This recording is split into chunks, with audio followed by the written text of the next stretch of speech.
Dans l'actualité également, le scandale du chlordécone aux Antilles avec des manifestations aujourd'hui, notamment en Martinique. Vous le voyez, Fabien Roussel et Olivier Besancenot ont pris part au rassemblement.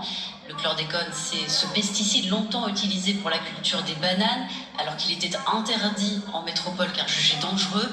En début d'année, la Cour d'appel a rendu un non-lieu exonérant l'État de ses responsabilités. Une décision qui suscite donc encore la colère des habitants. Franck Zozor de Martinique, la première.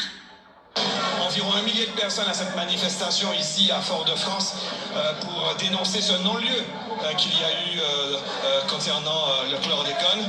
Donc 1 millier de personnes, et parmi toutes ces personnes, Olivier Besancenot des NPA et Fabien Roussel, le leader du Parti communiste français, venus soutenir les militants anti-chlordécone, les militants écolos ici en Martinique.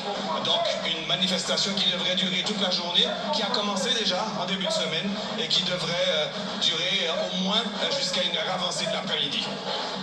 Patricia Châtenay-Rivaudet, bonsoir. Vous êtes vice-présidente, bonjour, vice-présidente de l'association Vivre en Guadeloupe et aussi partie civile au procès pénal. Le non-lieu de la justice, il a été rendu en début d'année. Pourquoi une manifestation aujourd'hui ? Nous avons manifesté, bonsoir madame, nous avons manifesté dès le départ, nous avons manifesté en début d'année, nous manifestons régulièrement, nous informons régulièrement sur tous les réseaux sociaux de nos mobilisations qui prennent diverses formes, nous écrivons beaucoup et puis nous cherchons à mobiliser particulièrement ceux d'entre nous, et nous précisons ceux d'entre nous, il s'agit de Guadeloupéens, de Martiniquais, mais aussi de personnes de toutes les origines qui résident en Guadeloupe et en Martinique. Plus de 800 000 personnes, Guadeloupe-Martinique, plus toutes les personnes d'origine diverses sont contaminées. Nous sommes contaminés à hauteur de 93-95%. Ce sont donc les informations qui sont données par les instances nationales scientifiques. Et nous ne pouvons et nous ne pourrons jamais accepter qu'on puisse nous dire que cette contamination, que nous appelons un empoisonnement, est un non-lieu.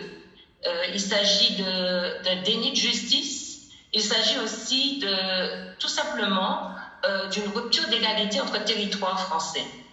Selon la justice, les pouvoirs publics ignoraient à l'époque à quel point le chlordécone était nocif et la justice dit aussi que les intérêts économiques ont primé à l'époque.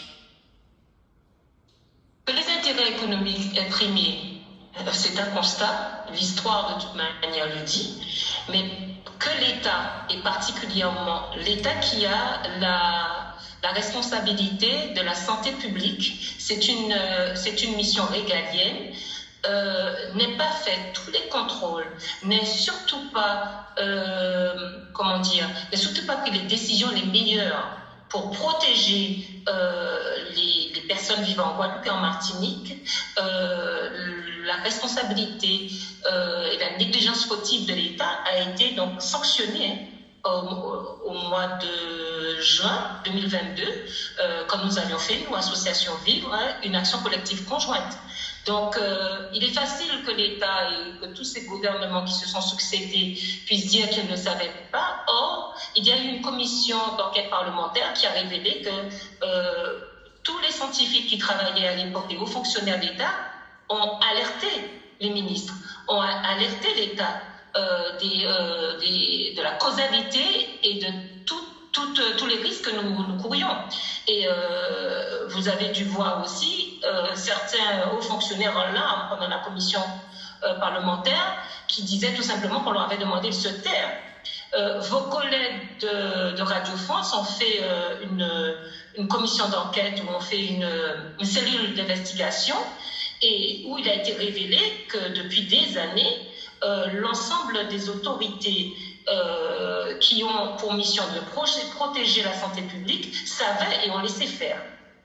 Vous disiez tout à l'heure, il y a des chiffres qui existent, il y a des tests gratuits qui sont proposés à la population pour voir justement, pour évaluer le niveau de contamination. Ça passe par l'alimentation, c'est ça ? Alors bien entendu, il ne faut pas nier qu'il y ait des modalités qui sont prises par l'État pour pouvoir, aider à ce que les personnes puissent se soigner ou à ce que les personnes puissent faire attention.